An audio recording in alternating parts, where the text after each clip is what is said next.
Grab your pencils and notebooks. We are going to be talking all about numbers today. You're Locked On Flames, your daily podcast on the Calgary Flames. Part of the Locked On Podcast Network, your team every day.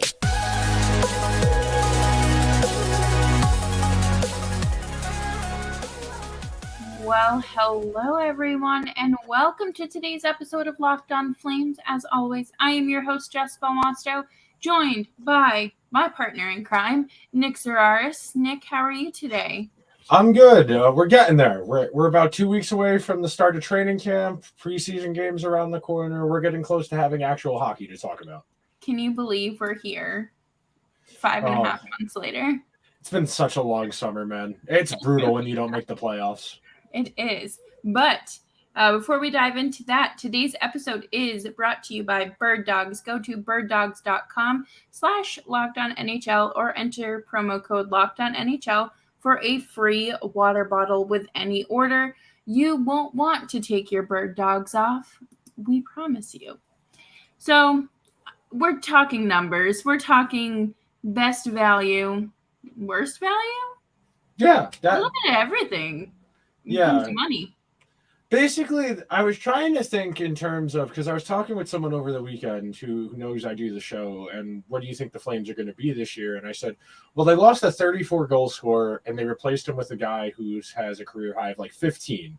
And you hope by giving that guy, that career high guy of 15 goals, with a little more ice time, just total, because Sharangovich is playing lower in the lineup with the Devils, and some power play time, you can get him into the low 20s. And that naturally brings to the precursor. The next question he asked me was, well, how many goals should teams be looking to score in over the course of an entire season? And the rough math I've always done in my head is, if all 12 of your skaters have at least 10 goals, you're a decent team, because that means your fourth line is giving you 30 goals and the guys playing further up your lineup are typically giving you a lot more than that. When you have the luxury of having guys who have 10 goals at least on your fourth line, that typically means you're going to have a top six that each guy is going to be able to push 20 to 30 goals in that range.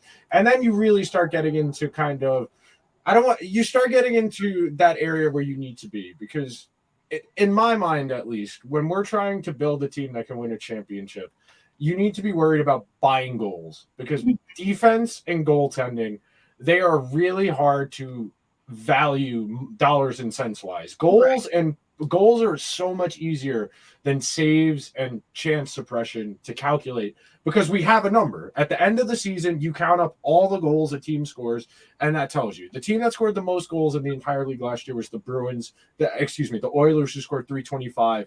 The Oilers had 301. Buffalo 293, the Devils 289, and then the Kraken 289. And the league average last year was 258. So if you want to flirt with a playoff spot, you have to be around league average. Now, there were a few teams that finished above the 16 cutoff point, which, 16 teams make the playoffs. Pittsburgh,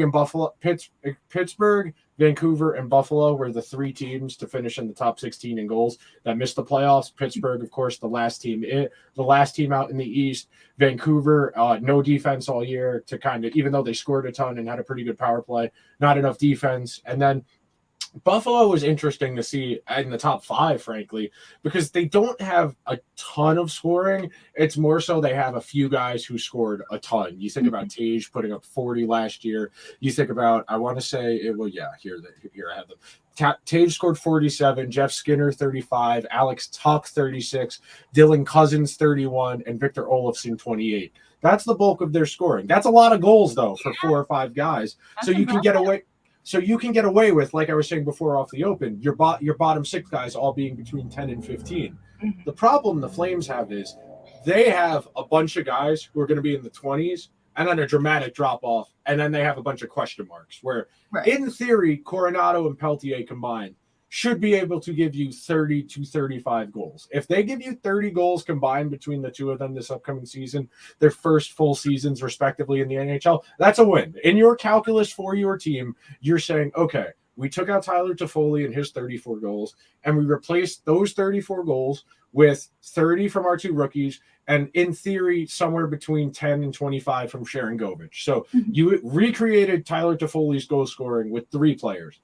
The issue, of course, is the Flames did not score enough to make the playoffs last year. So in theory, you need to be shooting for a higher number. Last year, the Flames finished 19th in goals with 258, which was exactly league average. 258 was exactly league average. And we all know the Flames issues last year. Where they exactly. We know the Flames issues last year weren't really defensively. It was they couldn't buy a goal when they needed one in a timely situation, even though in terms of puck possession, the underlying numbers, everything you would think to be a successful team was there. They had a decent goal differential. Like, they weren't a bad hockey team. Right. They just didn't have any of the situational luck you need. And they haven't really addressed how they're going to try and make up that gap. Because realistically, if they want to be a playoff team, they need to make what they had last year, which is 258. And then they need another 20 or so to be comfortably in that barrier. So you need to find 54 to 60 goals in that range from the guys you've brought in this offseason on top of what you already had last year. Now, you can hope, hey, maybe Huberdeau has a significantly better season. Maybe there's another 10 there. Okay, so between our rookies, Sharangovich, and Huberdeau potting another 10, okay, we're at 40 of the 50, 60 we need. The math is feasible. It's just a matter of trying to understand how you unlock that. Right. Do you think that the coaching staff is going to be a big part of that, just approaching things with a different system and not just being defense? It's a great question. This is one of those, this is an idea, a thread we all tug on in the offseason, where we see teams that underperform their talent, whether it be in the regular season or the playoffs. And it's a lot easier to replace the coach than it is to replace the entire team. So typically the coaches are the ones who have to wear it. They're the scapegoats. They take the lion's share of the blame and they get replaced. Now, I'm very curious to see what Huskin decides to do, because he's never been a head coach at the NHL level before. He's been with Darryl for an extended period of time. Is he going to have the convictions of, I have my own ideas, or I am from this coaching tree. This is how I know. This is what I know. I'm going to coach what I know, because that's typically how this works. When you come off of someone's tree and you've worked with someone, you implement their systems or your take on their systems. And for the last few years, the Flames have played, for most of Darryl Sutter's track record as an NHL head coach, his teams have always been very strong in possession. And they do that by focusing on dump and chase and funneling pucks on net from every single direction. The Flames don't really have the talent base to play that way. They don't have the physical net front presences required to play that style of hockey successfully. If you want to be a volume team, you need power forwards who can tip, deflect, and grind it out at the net front. And this is the issue we've seen these teams have. Those teams who like to play with a volume-based approach typically do very well in the regular season, because over the course of an 82-game season, if you consistently outchance the other team, you are going to score more often than not. Right. Then when you get into these best of 7 situations, which are a lot more volatile, where the scoring is a lot harder to come by, you typically see the teams that create more dangerous chances as opposed to a larger amount of chances have success. Vegas in particular this year dominated at 5-on-5. I was talking about this when we were doing the Pacific Division preview last week on the Rangers podcast.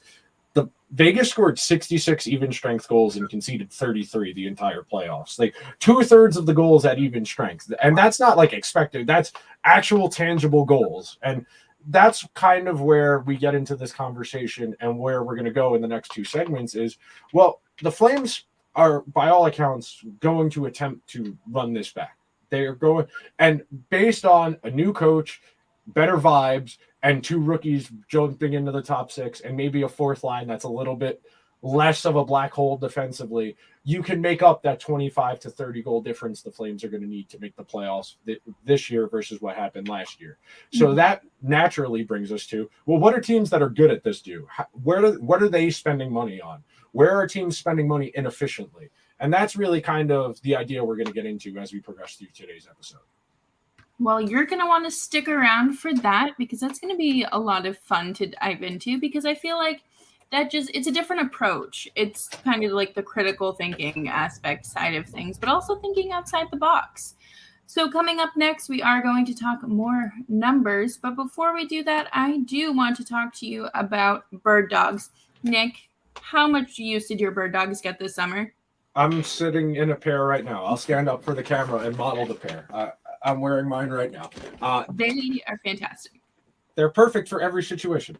They are. And I have my spandex pants from them Fall's as well. coming. For fall.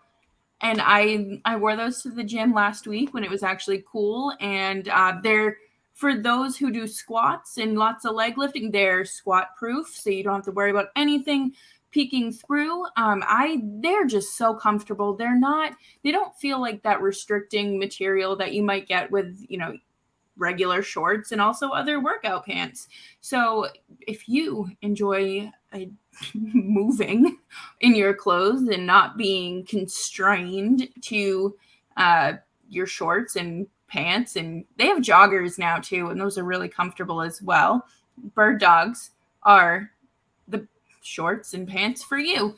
Go to birddogs.com/LockedOnNHL or enter promo code LockedOnNHL at checkout for a free Birddogs water bottle with your order. That's birddogs.com/LockedOnNHL for a free water bottle at checkout. You won't want to take your bird dogs off. We promise you. Thank you, everyone, for sticking around with us this off season or just tuning in as we cruise through these final 2 weeks of no real hockey. But until then, you're stuck with us, and we're gonna talk some numbers. So this idea, in my mind, this is the most rational way to try and solve these types of problems, because there are other factors at hand, of course. Defense, goaltending, and then the stuff that's even more harder to evaluate, like leadership, intangibles, heart, energy, motor, all the kind of stuff that you can't calculate. You can't really put a number on it because it's not always the same every single time. And of course, all of these numbers are based on what happened last season. The cap hits, the goal totals, those are all based on what happened last season. And just because someone scored, 30 goals last year doesn't mean the same is going to happen this upcoming season, and vice versa. Just because Sharon Govich only had like 12 or 13 on the Devils last year doesn't mean he can't put up 25 this year with a role in the top six and additional power play time.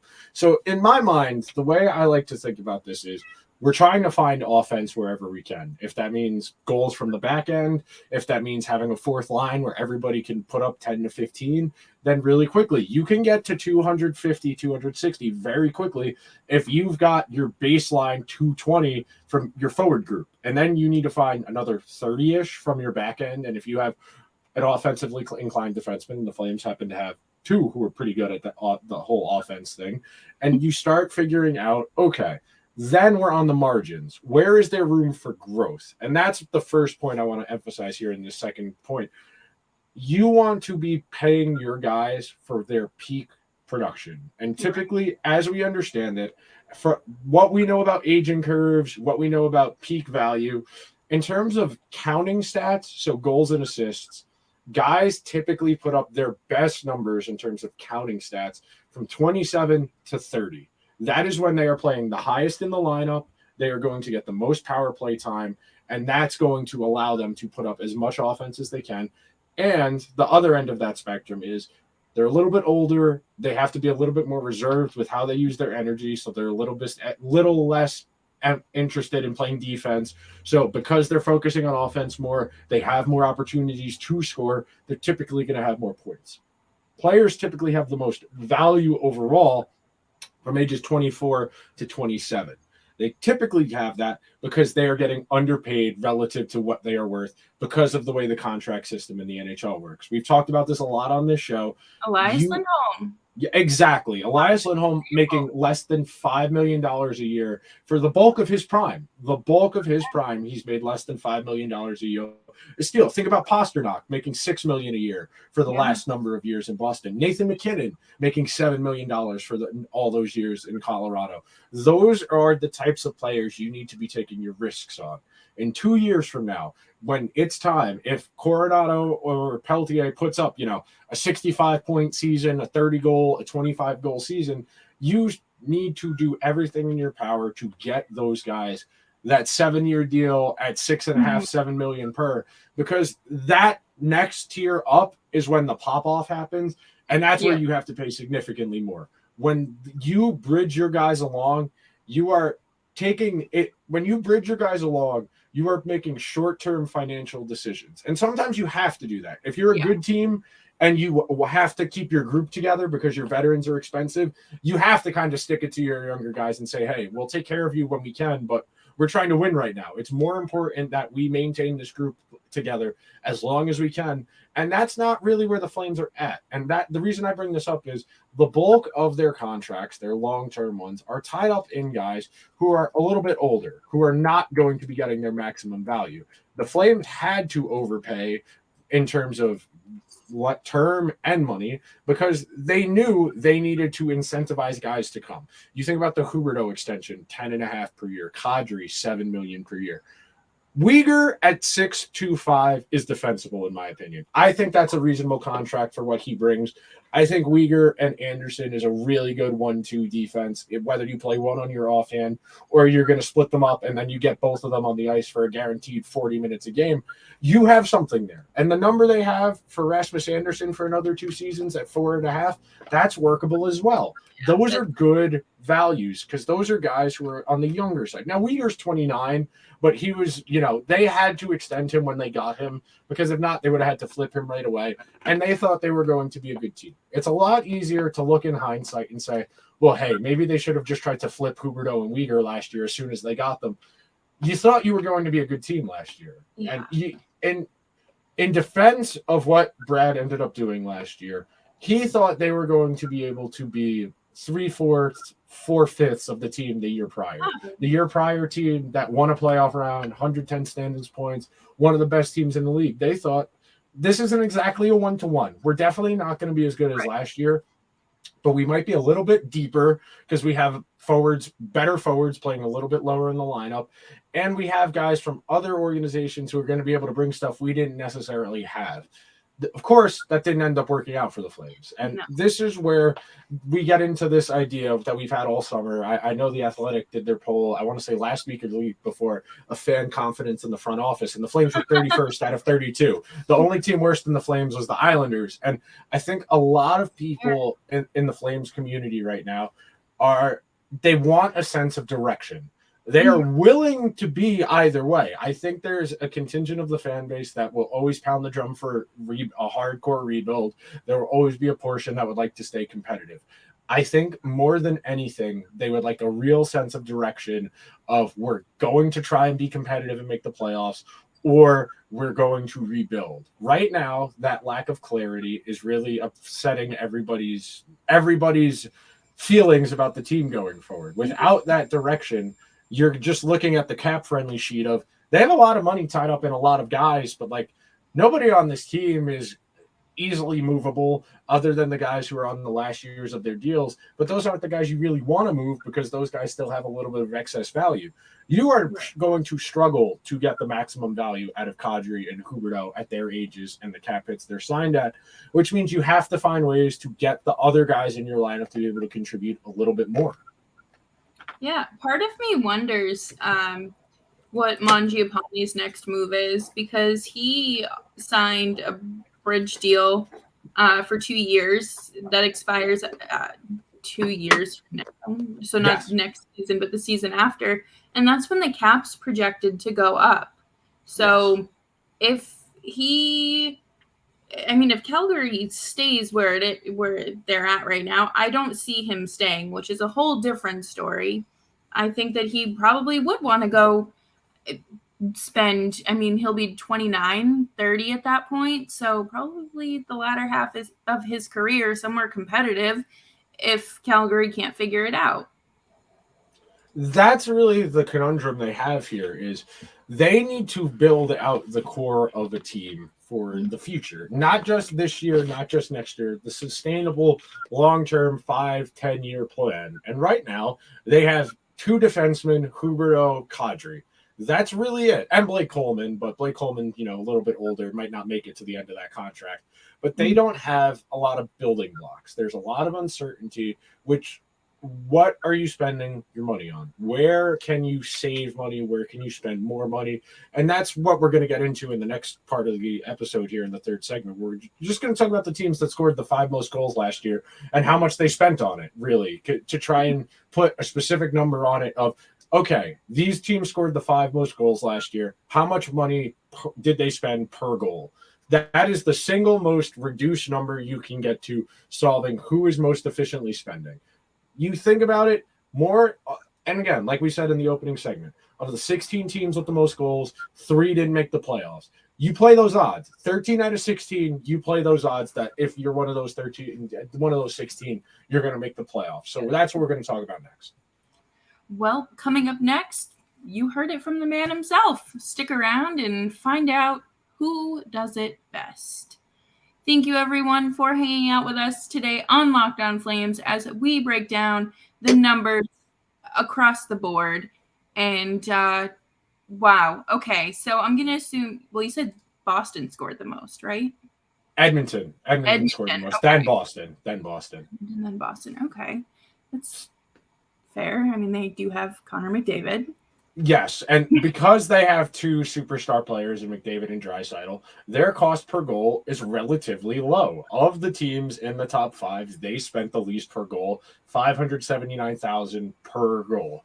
And that's the it sounds stupid to reduce it to like that's the cheat code, get yourself really good players, but at the end of the day, if you don't have truly elite players, we're talking one of the 15, 20 best players in the world, it is really hard to be good in the regular season and especially in the postseason. You think about the teams that have won the Stanley Cup the last couple of years. You think about Vegas this year. Jack Eichel is a top 10 pick. Alex Pietrangelo, a top 10 pick. Mark Stone, a little bit different because he's a lower round pick, somebody who kind of played above their weight.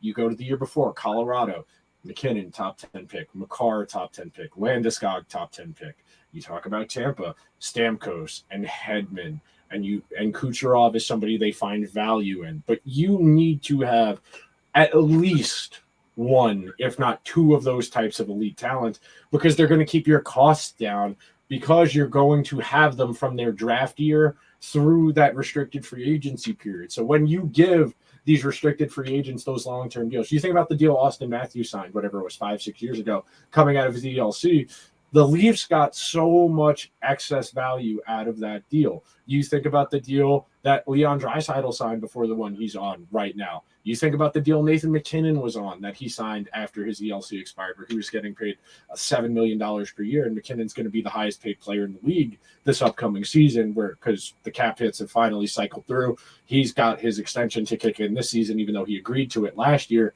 That is where you need to strike, and because it requires a lot to go right to win a championship. And part of that is setting yourself up to get as many cracks at it as you can with as many good players as possible and underpaying those good players. It's not just enough to have good players. You need to have them undervalued. You think about the deal Braden Point was on when Tampa Bay went back-to-back. You think about the deals that some of these teams that went on to win championships, what they relied on. You think about how the Blackhawks signed Kane and Taves to those long-term extensions and said, okay, we'll figure out the rest. You think about the Bruins getting everybody to say, well, I can't make more than Bergeron. I can't make more than Pasta. And that's really where you get into. You think about what the Devils have done now, where they got Jack Hughes and Heischer at 8-something. Dougie Hamilton makes 9-something, and that was because he was an unrestricted free agent versus a restricted free agent.